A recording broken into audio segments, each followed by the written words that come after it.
All right, guys. Hi, my name is Michelle Miller. I'm a New York City based actress and host of the podcast Mentors on the Mic, where I bring amazing people in entertainment as guests, everyone from Emmy winning producers to directors to writers. And I talk about how they started and how they moved up. So, very, very excited about this particular guest because she has this amazing career, but she also helps people like that just discover their own journeys, right? From how they've started to how they moved up. And she really focuses in on it. So we're in for such a treat.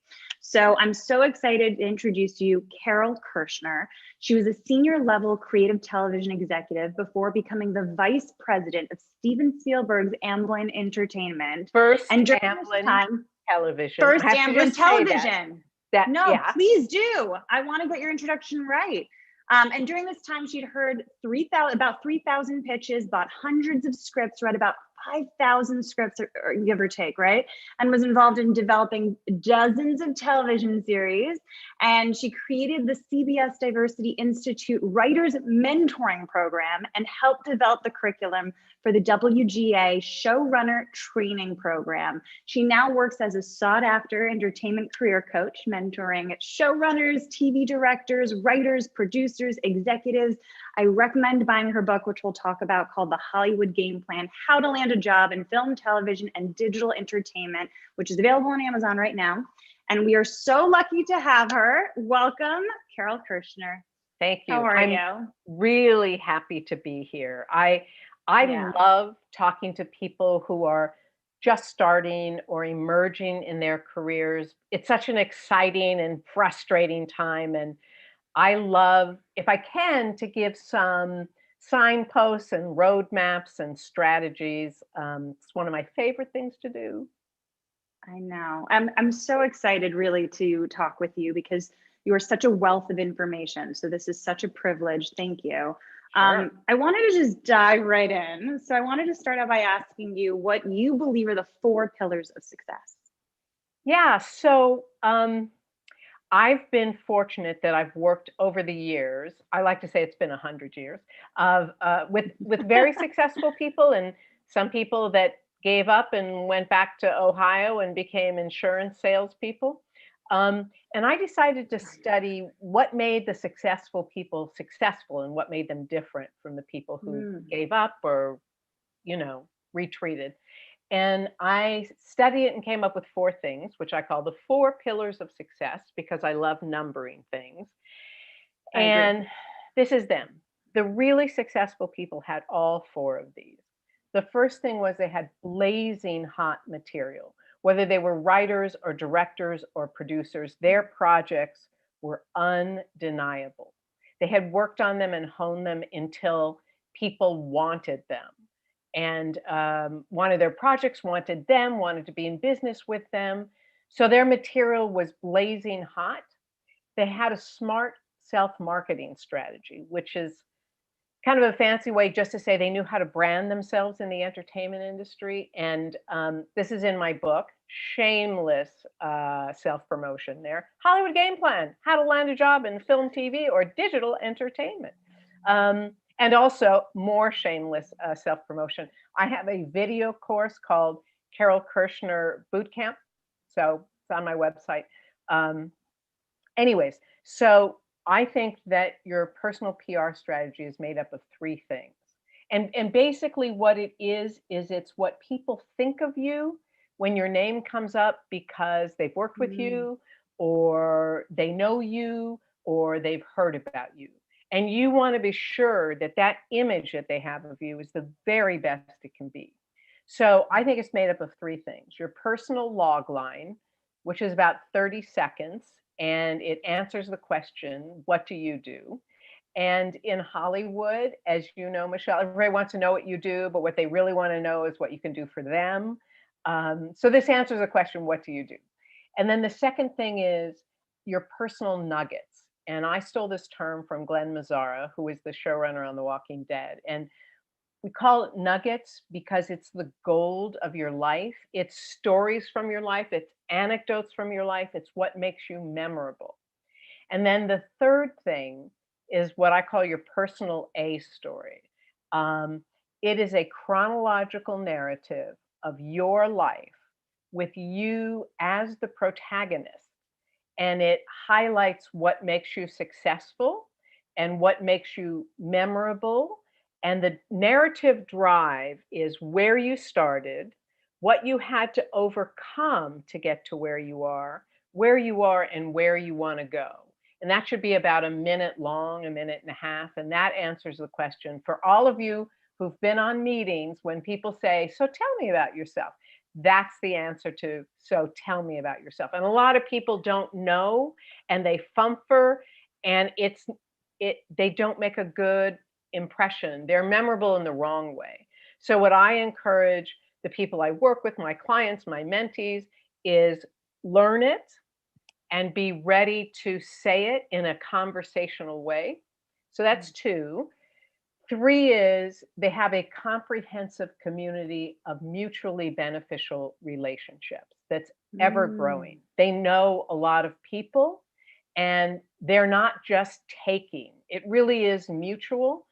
They're not assholes. Well, some of them are. You can't help that. But, most of them are decent people. And it's about relationships because, as all of you know, in this business, it's about relationships.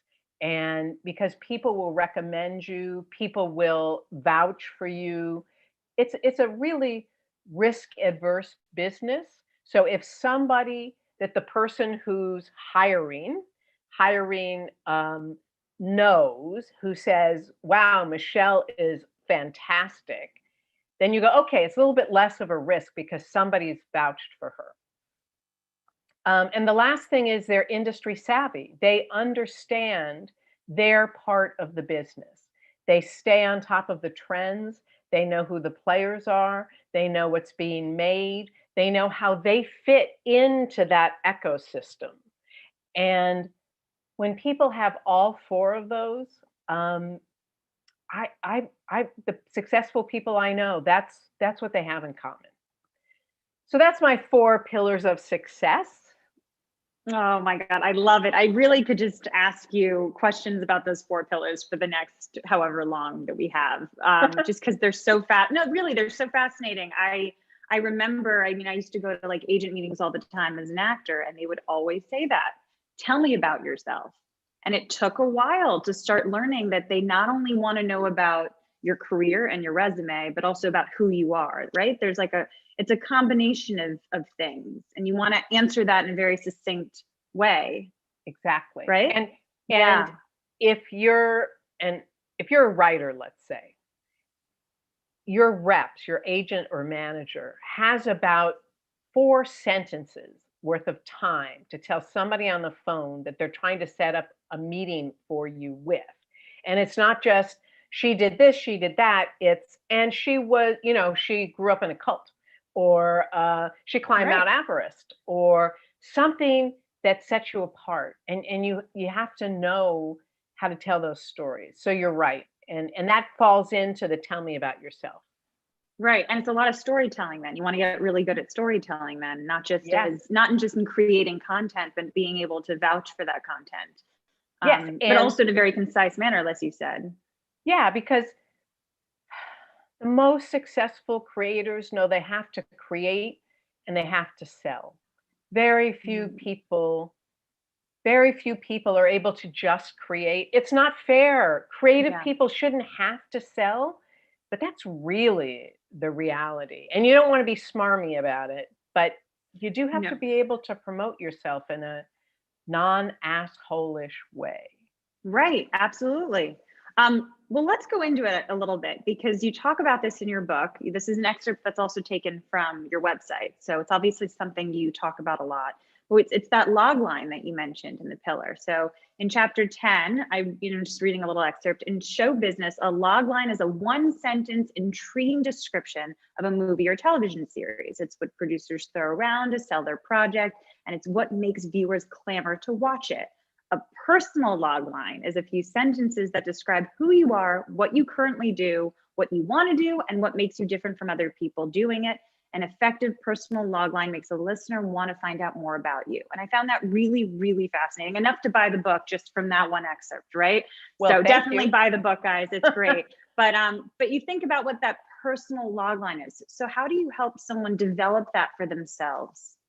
Yeah, I have a form. Well, actually, again, it sounds like shameless self-promotion, but it's something for free. So on my website, which is carolekirschner.com, if you sign up to be on my mailing list, and I barely mail anybody anything, so don't worry about it, you'll get a 31-page ebook on how you create your personal log line. And that's probably a better way to find out that information than I can tell you. I can certainly tell you about it, but it's a step-by-step way to find out how you create a compelling personal log line, what needs to go in it, how you put it all together. And basically what it is what you do, how you're different than other people doing it, why you're passionate about it, why you're good at it, and what your track record is. And they're just steps that you go through to figure out how to do it. And it's about really thinking it through and not doing it off the cuff. And this is sort of my inside tip, which is when you know what you want to say, write it out in a narrative form, because you are all storytellers. You wouldn't be here on a Sunday afternoon, evening if you weren't storytellers, but the story is about you. So write it all out and then put it in bullet points and practice the bullet points. Otherwise, you sound like you've said this a million times and you're sort of rote and it sounds terrible and people just tune out. But if you use bullet points, you give it room to breathe and you can improvise a little and you can pause for a minute. And I encourage people to practice it 20 times, sometimes more. And, say it into your phone so that you can record it and hear what you sound like. Say it to friends, say it to people who actually like you so that people aren't going to be mean. And say, did that interest you? Were there places that it was boring? Did I sound flat? And just like you would if you had a film script or a film or a web series and you said to people, tell me what you think, and you honed it. So I think this is as important as your projects. Yeah. I call the bullet points, I call it a skeleton outline. Perfect. Because it's something you can just very easily go to if you need it, but really it's the main points, right? So Perfect. I love that. And practicing 20 times. Excellent. Great advice. I'm going to now download the 31 pages. I'm going to get on your mailing list today. Please do. It's great. That's amazing. It's free. It's fantastic content.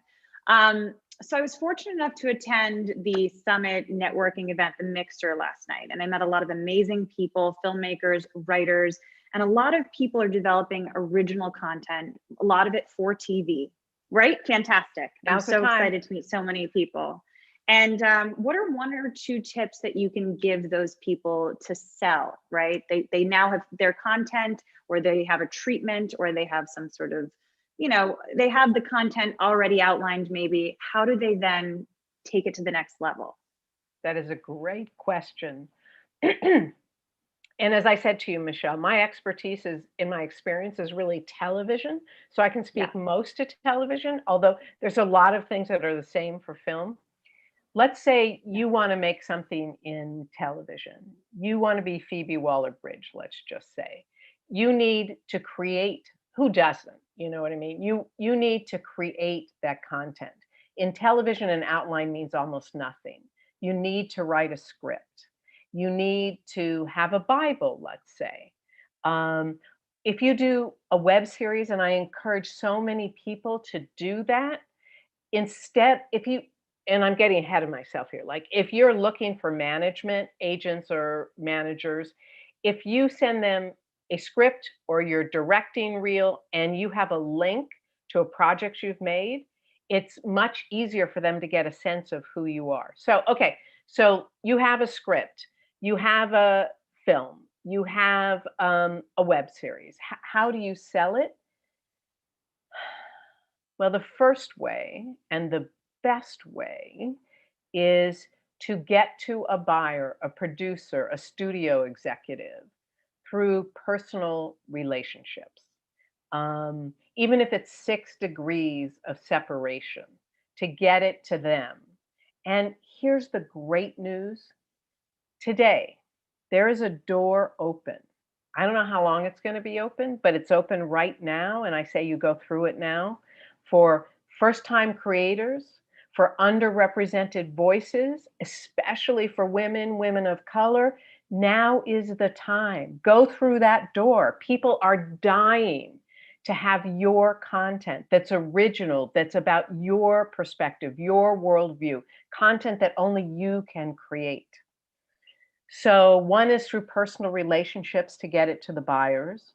The other certainly is film festivals and competitions, because when you do that, if you come in first, if you're the winner or you're first, there's all these 22-year-olds that are working at management companies and agencies and production companies, and they spend their whole life online seeing where the new voices are, who's won contests, and they are interested in your content.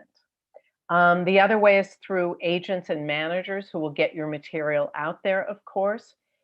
And the third way, and I used to say don't bother, but now I really think it's a pretty good idea, is cold email people, cold reach out to them. You have to be clever about how you do it. You can't look desperate, but especially smaller, let's say management companies, smaller production companies who are hungry for content, who might be willing to look at your work. You always say, I'm happy to sign a release. Never attach a script or your film to it. And let me do a pet peeve if I can. I'm on social media and people I don't know send me their films, send me their scripts. And I actually did a blog about this. I said, I don't know you. Why would I spend an hour, 2 hours out of my incredibly busy day, because I have lots of demands, on looking at your material when I don't know you? So please don't do that. It just shows, first of all, it shows a lack of understanding how the business works. But what you should do is create a genuine relationship with that person. And if you can start with a relationship and let it grow, you can always ask people for advice. And if they spend the time with you, and they probably will because somebody spent time with them, they may say, let me see your work.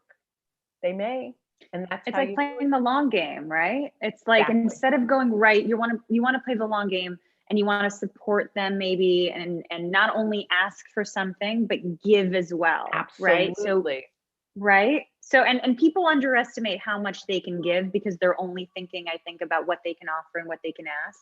But there are ways of giving, right? There are ways of supporting people. If that person wrote an article on LinkedIn, you can read the article, comment, say thank you, find them on festivals like this, see their work, respond to it. There are ways of giving back over a longer period of time, right? Where Yeah, it makes it more, couldn't maybe agree with more you more. likely. Yeah.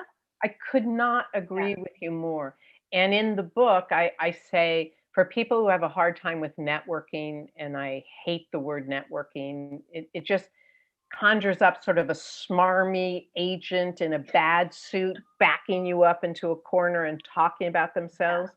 But connecting is a genuine thing. Yeah.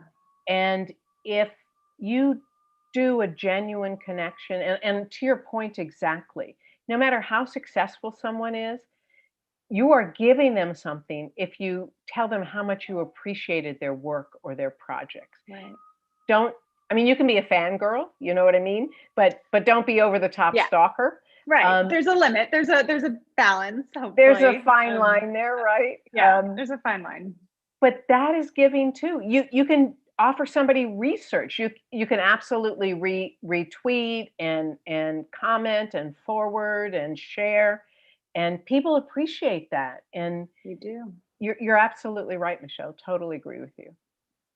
Yeah. What are some tips for when you're in the room? So let's say you've networked, you've done all this stuff, you've sent a release, and you're in the room now. You're in the room with the people Yay. that could potentially buy your work, you know, or Yes. even someone who could represent you. What are some good tips for that? That is such a good Long question. sigh. Yeah.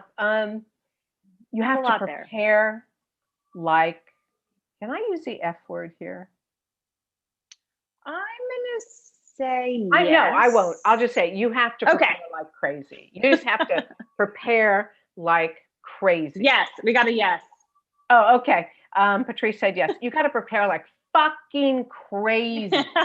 You have to walk in there knowing who you're meeting with, having done your research, because that first part of your meeting is going to be small talk. And small talk is where you create a personal relationship. So if you've researched, and there's a couple of ways to do it, research them, be able to say, congratulations on your promotion. Do not say, Yes. I love where you had your daughter's birthday party. That's too stalkery. Ooh, that's a little, oh yeah, it's personal, Don't but people do it. So I'm glad you mentioned it. do not do that. But say, congratulations on your promotion. I loved your film, you know, and congratulations on getting nominated. And, you know, I heard you just got married. Congratulations. A promotion. If you are a tennis player, if you love sci-fi and you know they have done sci-fi pictures, you can find a director, you can find a film to connect with in that first 5 to 10 minutes. 5 minutes is probably more like it. Yeah. And if you don't have any of that, start with a genuine compliment. Don't be Yes. don't be ass kissy. Don't say something if you don't believe it. It But has to be authentic. it has to be authentic. And you know, Yeah. you have to decide your style. My personal style is I often would say to people, you know, my life would be made if I had those shoes. Or I once said to Vina Sood, who's a badass showrunner, I said, you know, if I had that purple leather jacket, my life would be different. And she just cracked up because she loved her. Find something that you know they love and compliment them on it. But as Michelle said, and it's really true, Like it that. has to be authentic. Yeah. So Yeah. prepare that way. Prepare by when you get to the heart of the reason you're there, be able to talk about your projects. If that's what you're there to do, you're there to pitch your projects, let's say. Yeah. Know your log line. Know it really well and concisely. And a log line is, as you said, it's one sentence. It's a really compelling sentence that makes you want to know more. So have your log lines down. Don't make it up in the moment. Be ready to talk about what you bring to a project. Be able to talk about how your material that you've already created is a match for what they're doing. You have to be able to sell yourself without being salesy. And the way to think about it really is, what can I do for them? Because Yes. if they're looking for a director, and let's say they're looking for a director who does genre, you know that that's your passion. So you're giving, you're putting it in front of them like someone's wares, you know, and saying, I can Yeah. give you this. Now they'll want it or they won't want it, but if you're enthusiastic about it, that makes you desirable, and you're not there to get anything from that. It goes back to what you said, Michelle. You're not trying to get, you want to give. And if they're looking and they need that and they need you, you've given them something. And then know when the meeting's over. Don't overstay your Yes. time.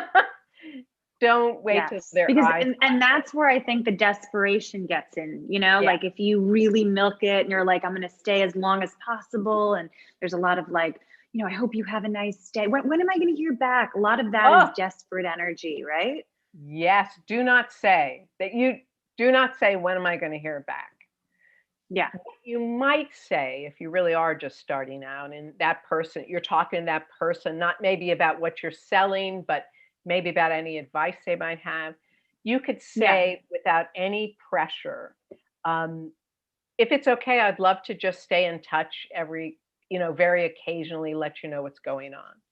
Yeah. And if they send you the signal that they don't want it, they'll say, I'm really busy. You go, oh, no worries.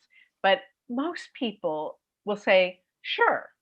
And then Yeah. you do it every 3 or 4 months. You don't bombard them every week with it. Mm, And you do it that's if really something good advice. happens to them, and you could say congratulations in a subject line, and I heard that you Yes.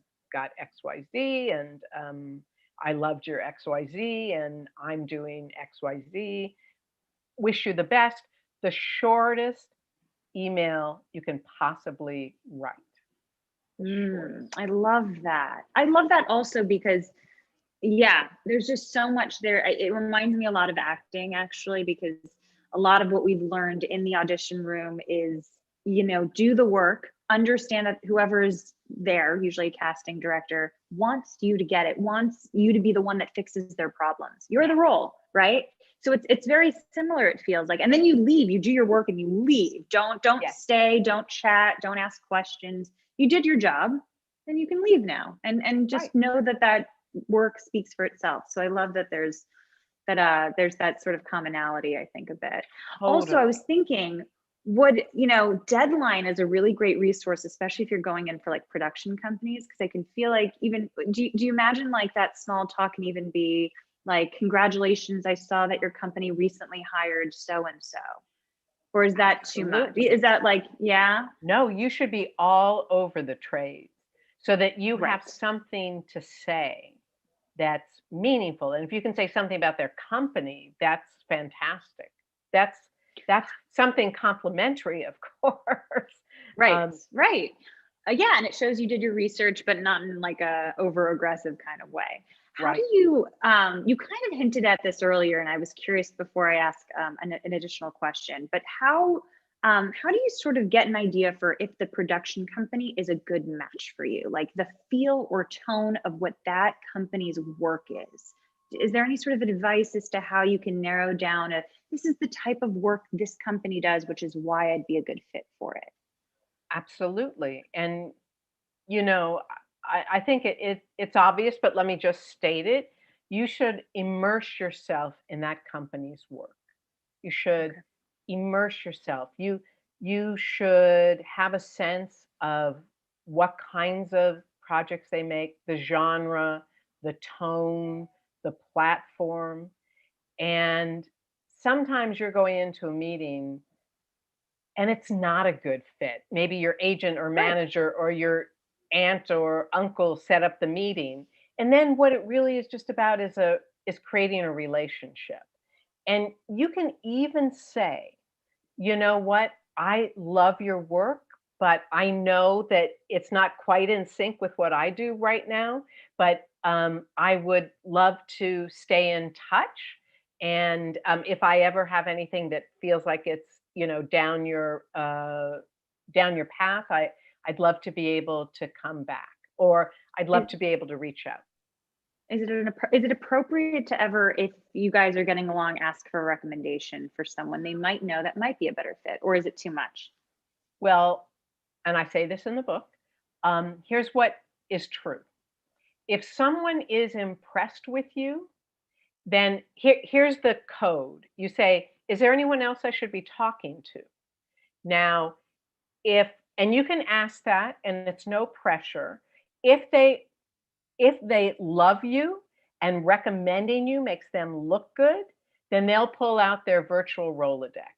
If they, for whatever reason, are not that enamored with you, they'll say, you know what, I can't think of anybody off the top of my head, but let me think about that. That's code for no. That's code for no. Or they can't think of anything, maybe they'll follow up with you, but just take it as a code for no, I feel Take like, it just as a either way, code for just to be no. on the safe side. Yeah. Cool. Okay.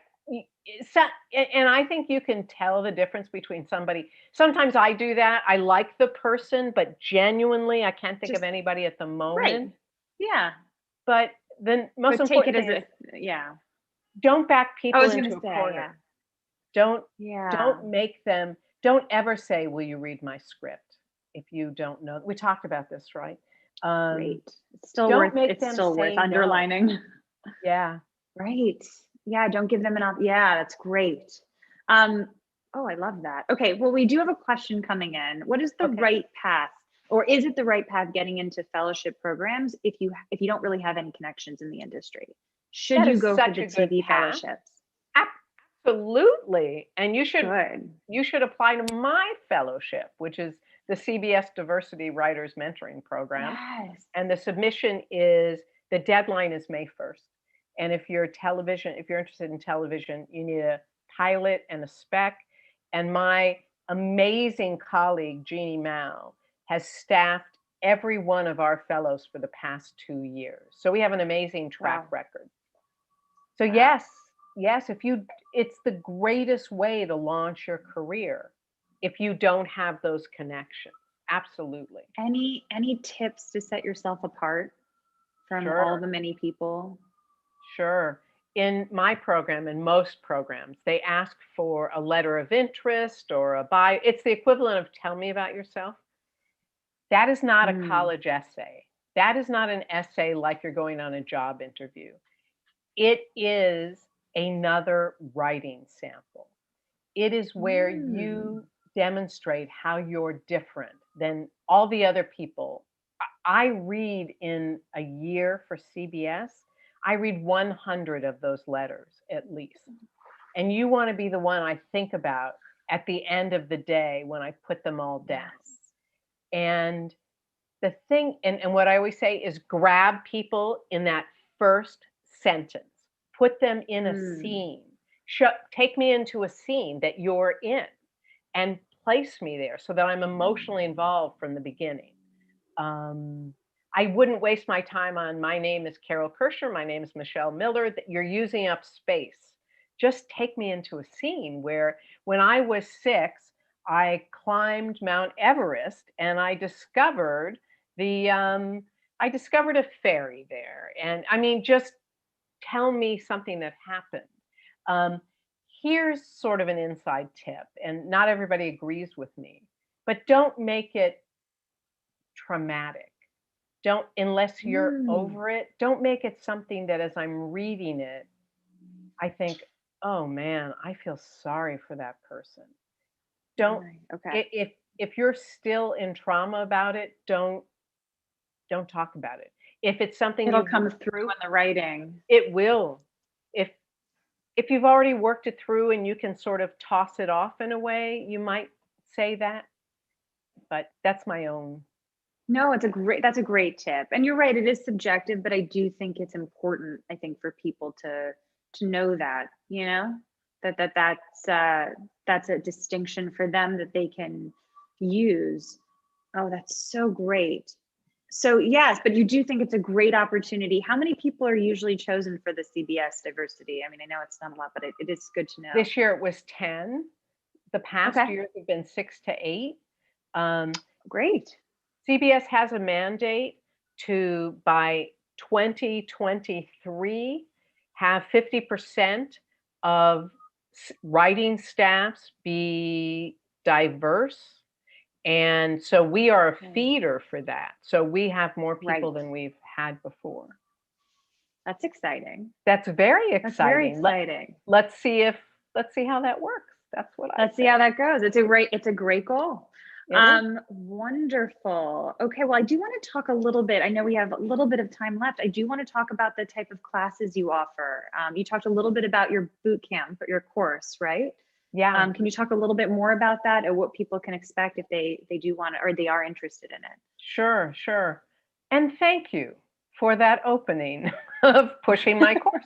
Um, it's a lot of what's in the book, but it's more in depth and there's many more examples. And I find that people Mm, really learn a lot from examples.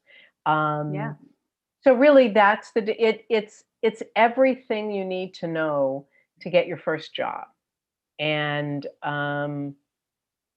I and here's the thing. I'm presenting that as something that may be of value to you. I'm not selling that. I am sort of selling it, but if I'm it's of asking value you, to you, but great. If that's something that you think would be helpful, great. If not, also great. Um, do do you feel like the book is for people who want to know the information, and then the course or the boot camp is really for people who want like even more from you, more interaction? Or is there any interaction? I assume it's just maybe modules or videos mostly. It is exactly modules and videos. Cool. So, So it's, yeah, but just more in it's just depth. more in depth. And some people want to read, Yeah. and some people want to. And here's the Experience thing. and see and view. Yeah, yeah, and have those examples. The course is more than the book. So if money is an issue, get the book. If you have a Yeah. little bit more, and it's not expensive particularly, um, try the course, because it's more me talking to you specifically. Got it. We do have a question coming in. What entry-level positions do you recommend for aspiring producers? And would you recommend a larger company like a talent agency or a smaller production company? That is such a good question. Here's the great thing about talent agencies, a bigger talent agency, is that you will get a 360-degree view of what the business is like. The downside is they treat you horribly. It's a brutal job, you know what I mean? Yeah. But Yeah. if you can survive, you're going to make connections like crazy. You're going to find out how all of the businesses, all of the parts of the business work. And if you want to be a producer, agencies represent production companies, and you may well have an into that production company, and or you've made friends with the agent that represents that production company, and when they hear of a position, you're the first person to find out about it. That's So great. that's the plus of that. A smaller production company, but that is, if you don't want to be an agent, that's a step towards what you want to do. It's like one Okay. step removed. It's a great way to get in. If you go with a smaller production company, you have much more hands-on and probably a faster way to get to where you want to be, assuming that they're going to promote you. And you really have to figure out if that's a real possibility without saying, are you going to promote me? But you can say, if you're up, if you're in a job interview, is there room for growth and For promotion? growth.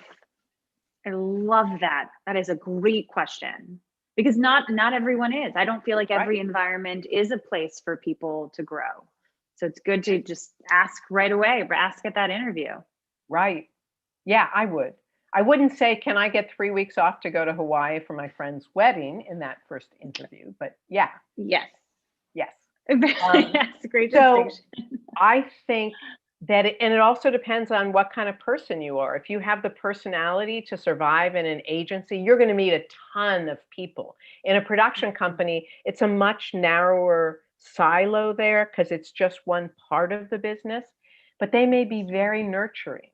And you may be able to jump on projects, really get involved at the junior level. I think you got to decide who you are as a person and also what the opportunities are. Excellent. And what about entry level, like TV writers, like people who want to be in a writer's room one day? What's Yeah. the best way for them to start making those connections? Yes, my daughter is just going through this now.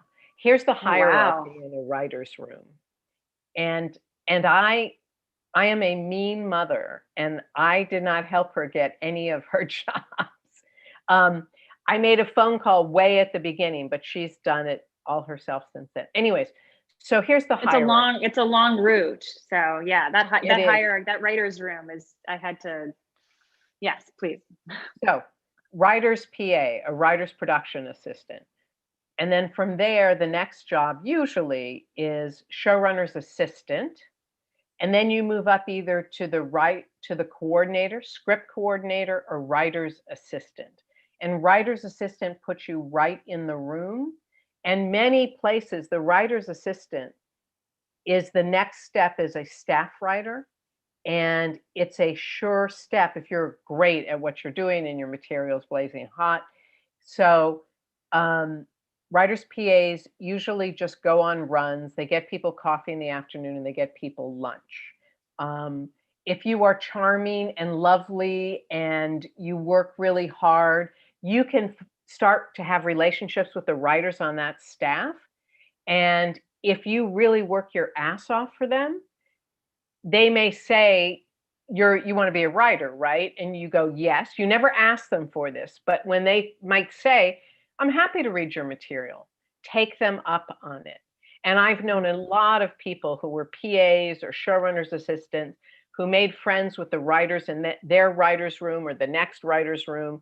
And those people read their material and recommended them to their agent. So it's a sure bet.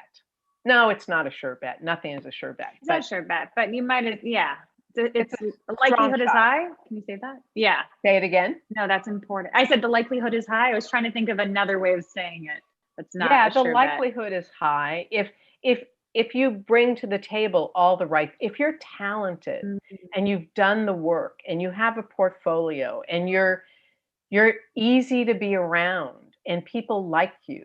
I mean, they want to help you. Not everybody, but most people will if it makes them look good. They want to give you to their agent if not only are they helping you, but it makes them look like they're good guys and gals. Right. And Yeah. yeah. I was talking to a couple of TV writers recently, and I was surprised to learn that spec scripts aren't really as popular anymore. Is that something you've heard, that people that TV writers often have now pilots and stuff or episodes of shows that they, but not as much spec scripts? I just learned about this. So I was curious if you had. Well, it's a good perspective question, on that. and I'm an outlier on this. For my program, you have to submit a spec script, which is a script of an existing show, and a pilot. I think it's super important to have a spec script. A lot of people say you don't need it anymore, and I think that's bullshit, and I'll tell you why. If you write one, you will understand how a TV show is structured, how you pace it, how you write it. And I know a lot of, if you're interested in getting staffed on a TV show, I know a lot of showrunners that don't care about your original voice. They don't want to hear, they want to know you can copy their voice, because the job is not, staff writer and story editor and co-EP even are not there for your own creative vision. It's there to support the showrunner. So I really think it's important.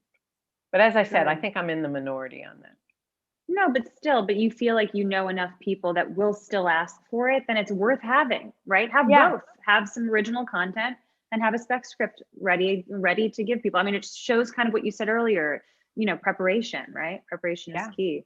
Yeah. All right. So thank you so much for your time. Where can people find you, learn more from you? Let's pitch the book again. Why not? I mean, it's that good. But how can people stay in touch with you and stay connected with you? I would love them to. It is CaroleKirschner.com is my website. And that's C-A-R, well, you can see it on my screen here, CaroleKirschner.com. And that's how you can find out what's going on. That's where you can find out what's going with me. And if there's something you want to ask me specifically, email me at carole@carolekirschner.com. Now, it may take me a while to get back to you, but I will. But don't send me your script. Don't send me your reel. Don't send me your movie. Everyone listen to that. Listen to that, please. That it's not gonna be worth it. So let's not do it. Right. But I would love to hear from you. I'd love to know what's going on with you. And I wish you really good luck. And thank you, Michelle, so much for having me. Thank you. And thank you to this wonderful summit. I mean, this is just the best people and the best panelists. So, Patrice and everyone at Imagine This, fantastic. This has been wonderful. And thank you, Carole. Patrice. Thank you. It's great to meet you.